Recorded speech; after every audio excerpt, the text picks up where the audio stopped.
안녕하셨습니까? 사막을 여행하고 있는 한 아버지와 아들이 있었습니다. 알다시피 이 사막이란 항상 불같이 뜨겁고 그 끝이 보이지 않을 정도로 길게만 느껴지는 게 일반적인 그 사막의 모습입니다. 아들은 이 먼 길을 여행하면서 원망과 또 불평에 가득 찬 얼굴로 아버지를 바라보곤 하였습니다. 그런 아버지는 이제 조금만 더 가면 물이 있는 곳이 나온다고 하면서 아들을 타이르곤 하였습니다. 그런데 정말 어디쯤 가다 보니 그들의 눈앞에 공동묘지가 보이는 것이었습니다.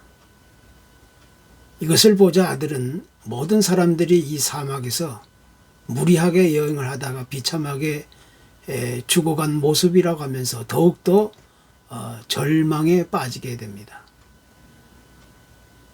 그러나 아버지는 그게 아니다. 무덤이 가까이 있다는 것은 곧 우리에게 희망의 사인이라고 하면서 실망한 아들을 설득하면서 계속 걸음을 재촉하게 되었습니다. 그러면서 이제 그 공동묘지를 한참 지나보니 이번에는 사람들이 정말 모여 살고 있는 한 마을이 보이게 되었습니다. 그래서 아버지와 아들은 마침내 그 마을에 도착해서 기적적으로 목숨을 건지게 되었다는 그런 이야기가 있습니다. 바로 이와 같은 상황은 우리의 일상적인 평범한 삶 속에서도 종종 발견될 수 있는 일이라고 우리가 생각해 볼 수가 있는 것입니다. 세상을 살아가다 보면 예기치 않은 여러 가지 힘들고 어렵고 고달픈 일들이 또 여러 가지 시련과 역경을 또 만나게 되는데 바로 이럴 때 어떤 사람들은 긍정적인 모습을 보이면서 문제를 풀어나가는 사람들이 있고 또 그 반대로 부정적이고 비관적인 생각을 가지고 문제를 대하는 사람들이 있게 되는 것입니다. 똑같은 상황과 사건과 환경 속이지만 각기 다른 정반대의 반응을 나타내 보이게 된다는 것입니다. 그래서 우리는 이런 것을 가리켜서 시각의 차이, 관점의 차이라고 설명할 수 있게 되는 것입니다. 그런데 무엇보다 중요한 것은 우리 앞에 놓여진 상황과 사건을 어떻게 이해하고 보느냐에 따라서 그 결과는 크게 달라진다는 것입니다. 신체적으로 어떤 특별한 문제가 없는 한 우리 모든 인간은 누구나 두 개의 눈을 가지고 세상을 살아가게 됩니다. 그래서 그 두 개의 눈을 가지고 사물을 인지하고 확인하고 또 판단하게 되는 것입니다.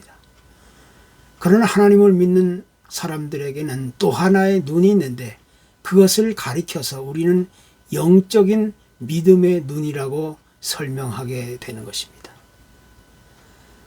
사람이 신체적이고 육체적으로 아무리 좋은 눈과 시력을 가지고 있다 할지라도 영적인 믿음의 눈이 어둡거나 영적인 눈으로 보지 못한다면 아마 그 사람은 어딘가 항상 부족하고 연약하고 불안한 마음을 감출 수 없게 되는 것입니다.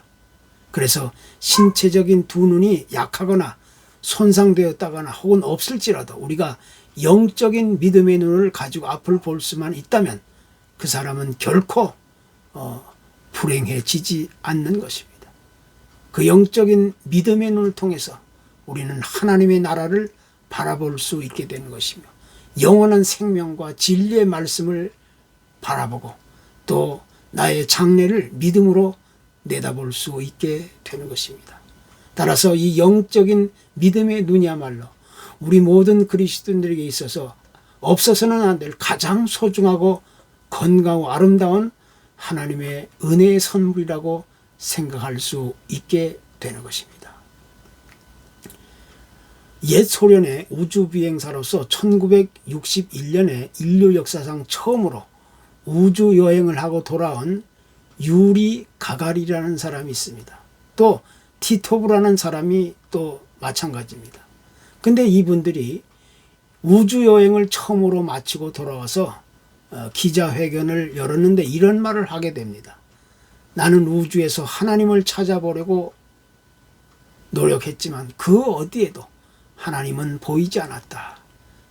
이렇게 자기 입장을 밝혔던 겁니다.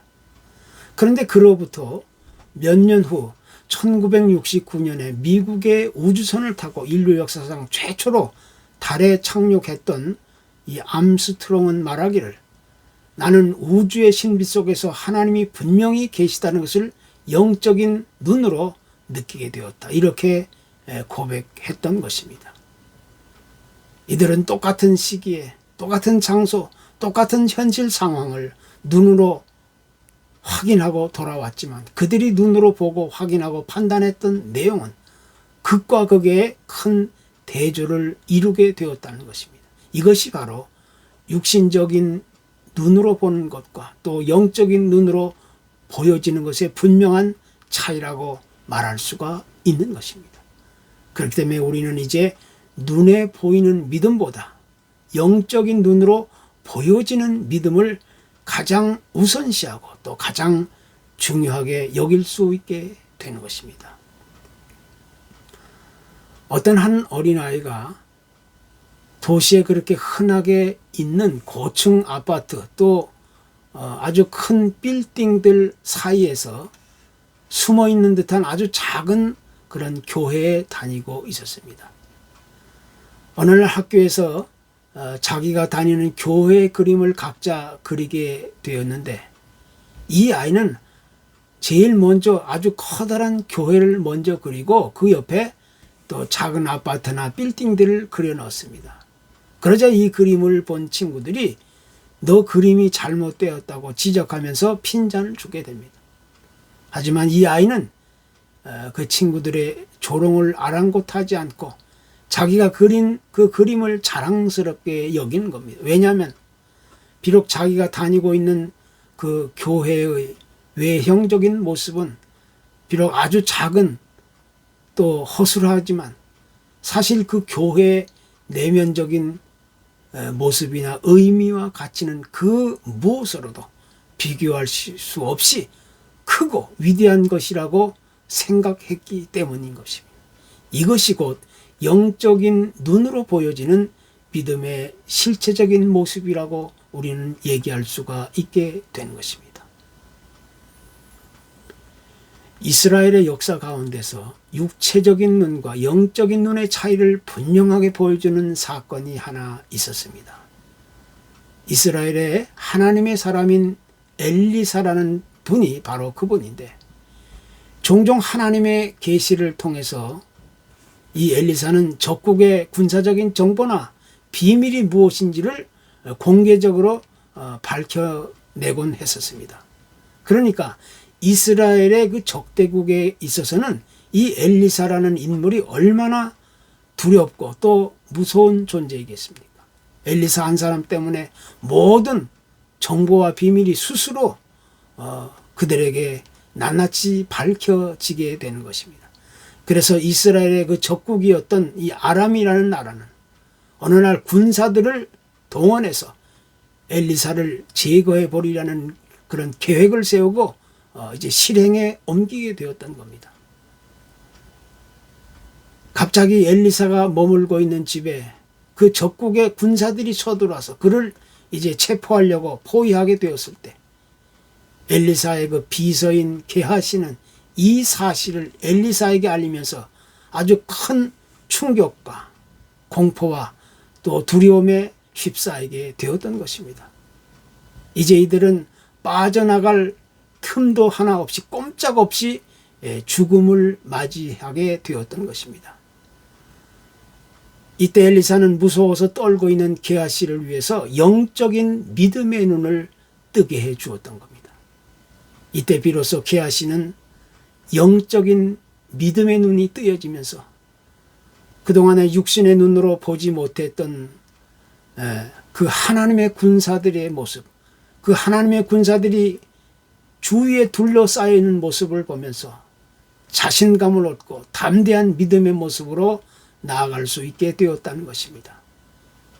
육신의 눈으로 보았을 때는 모든 일들이 정말 캄캄하고 어둡고 절망적인 상황이었지만 이제 영적인 믿음의 눈이 뜨여지게 되었을 때 비로소 계하시는 하나님이 살아계심을 구체적으로 목격하고 경험하게 되었던 것. 이것이 바로 육신의 눈에 보이는 믿음이 아니라 영적인 눈으로 보여지는 믿음의 세계라고 우리는 말할 수가 있는 것입니다. 영적인 눈으로 보여지는 믿음의 세계를 가지게 될 때 우리 그리스도인은 비로소 보다 건강하고 성숙하고 아름다운 삶을 누려갈 수 있게 되는 것입니다. 우리는 신약 성경의 히브리서 11장을 믿음장이라고 그렇게 이야기하게 됩니다. 거기에는 믿음의 삶을 살아왔던 수많은 성도들의 삶을 길게 나열하면서 그들이 걸어왔던 영적인 믿음의 삶의 실체가 무엇인지를 자세하게 소개해 주고 있습니다. 그래서 히브리서 기자는 그 믿음장을 시작하면서 믿음은 바라는 것들의 실체요 보이지 않는 것들의 증거다. 이렇게 선언해 주고 있는 것입니다. 다시 말해서 믿음을 가지고 하나님을 바라보며 이 세상을 살아간다는 것은 우리의 육신적인 눈으로 보는 것이 아니라 영적인 믿음의 눈을 가지고 하나님을 바라본다는 것입니다. 그러니까 믿음이란 육신의 눈으로 볼 수 있는 것만을 보고 인정하고 받아들이고 판단하는 그런 인간의 한계를 뛰어넘는 것이고 또 그것을 벗어나는 상태를 의미하고 있는 것입니다. 우리의 두 눈으로 보이는 것만을 유일한 삶의 선택과 판단의 그 기준으로 삼지 않는다는 것입니다. 우리의 눈에 보이는 것만이 전부가 아니라 오히려 보이지 않는 것이 더 중요한 실체적인 모습이라는 사실을 강조해 주고 있는 말씀입니다. 그래서 우리는 이제 이 보이는 믿음보다 보여지는 믿음으로 더 강조하고 나아가게 되는 것입니다. 만약 우리의 육신적인 눈의 시력이 갑자기 약해진다거나 손상되었다거나 앞을 못 보게 되었다고 했을 때 그 같은 상황이 얼마나 답답하고 불편하고 힘들고 또 괴롭겠습니까? 아마 아무것도 할 수 없는 죽음의 상황과 같은 것이라고 우리는 쉽게 짐작해 볼 수가 있는 것입니다. 또 하루나 아니면 1시간만이라도 앞을 볼 수 없다고 가정했을 때 그 고통과 불편함에는 이루 말할 수 없을 것이라고 생각할 수가 있게 됩니다. 그래서 우리가 아직 눈을 뜨고 이 세상을 바라볼 수 있다는 사실 하나만으로도 우리는 하나님께 감사하지 않을 수가 없는 겁니다. 그런데 우리가 이제 예수 그리스도를 통하여 영적인 믿음의 눈이 뜨여지고 영원한 하나님의 나라를 바라보고 또 나의 장래를 믿음으로 내다볼 수 있다는 것은 그 무엇으로도 비교할 수 없는 놀라운 축복이고 은혜가 아닐 수가 없는 겁니다. 이보다 더 귀하고 복된 실제적인 그 진실은 세상에 그 어느 곳에서도 찾아볼 수가 없는 것입니다. 그래서 우리는 보이는 믿음보다 보여지는 믿음을 이제 다시 강조하게 되는 것입니다. 보통 우리가 알고 있는 구약시대의 삶의 모습들은 대개 눈으로 보는 믿음이었다고 그렇게 기록하고 있습니다. 그래서 아담과 하와가 하나님을 보았다. 또 이스라엘 백성들은 애굽에 재앙이 내리는 것을 보았고 홍해가 갈라지고 광야에서 벌어진 여러 가지 기적들을 보았고 또 요단강이 갈라지고 여리성이 무너지는 것을 눈으로 보게 되었습니다. 그런데 그럼에도 불구하고 그들은 여전히 하나님을 등지고 거슬리고 불순종하면서 하나님이 아닌 다른 신을 섬기면서 하나님의 분노를 불러일으키게 되었던 것입니다. 다시 이야기하면 그들은 한결같이 육신의 눈으로 보이고 나타나는 현상만으로 하나님을 섬기려 했던 것입니다. 그래서 결국 그러한 믿음은 비참한 실패한 삶으로 마감되어야만 했던 것입니다.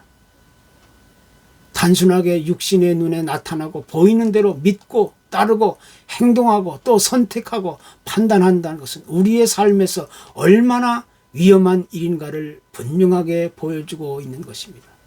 그렇게 된다면 결국 돌이킬 수 없는 비참한 낭패를 반복하게 된다는 사실을 성경은 분명하게 교훈해주고 있는 것입니다. 그렇기 때문에 이제 우리는 그 무엇보다 온전하고 성숙하고 더 풍성한 삶을 위하여 영적인 믿음의 눈을 뜨고 보여지는 믿음의 삶으로 담대하게 나아갈 수 있어야 되는 것입니다. 그래서 히브리서 기자는 11장 3절에서 이렇게 강조합니다. 믿음으로 모든 세계가 하나님의 말씀으로 지어진 줄을 우리가 아나니 보이는 것은 나타난 것으로 말미암아 된 것이 아니다. 성경 다음으로 많이 읽혀지고 있는 책이 하나 있는데 한 300여 년 전에 존 버년이라고 하는 분이 쓴 철로 역정이라는 책이 바로 그 책입니다. 어떤 한 크리스천이 책을 읽다가 자신이 지금 살아가는 이대로 계속 살아가게 된다면 결국 하나님의 심판에 이르게 된다는 사실을 깨닫게 되었습니다. 그래서 이와 같은 사실들을 이제 가족들에게 알리려고 했지만 가족들은 그의 말을 전혀 듣지 않았습니다. 이제 그러고 있는 차에 한 전도자를 만나게 되었는데 그가 힘주어 말하기를 하나님의 심판을 피하려면 저기 보이는 빛이 있는 곳으로 가서 거기 가면 좁은 문이 하나 있는데 그리로 들어가야 한다고 그렇게 일러주게 되었던 겁니다. 다시 말해서 이것은 어둡고 캄캄한 이 시대를 살아가는 우리 하나님의 사람들에게 성경의 빛을 통하여 우리의 어두운 영적인 눈을 뜨게 해주고 영원한 생명의 길로 인도하는 믿음의 원리를 우리에게 레슨해주고 있는 말씀입니다. 그래서 보이는 믿음이 아니라 보여지는 믿음의 삶을 우리에게 요구하고 있는 것입니다. 진정한 믿음이란 눈으로 보이는 대로 믿고 따르고 행동하고 또 눈에 보이는 것만으로 선택하고 판단하고 결정하는 것이 결코 아닙니다. 진정한 믿음이란 비록 눈에는 희미하게 보일지라도 비록 눈에는 아무것도 보이지 않을지라도 비록 눈에는 이상하게 잘못 보일지라도 우리가 하나님의 말씀을 마음에 깊이 새기고 그 말씀을 따라 믿고 의지하고 순종하며 따라가게 된다면 그것이 곧 우리로 하여금 영적인 믿음의 눈을 뜨게 하며 영적인 믿음의 길로 나아가게 하는 유일한 통로가 되는 것입니다. 그래서 이제 우리는 보이는 믿음보다는 보여지는 믿음의 길로 나아가야 할 필요를 우리가 생각하게 되는 것입니다.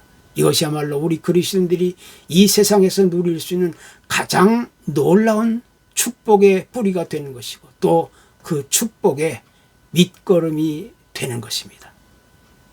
감사합니다.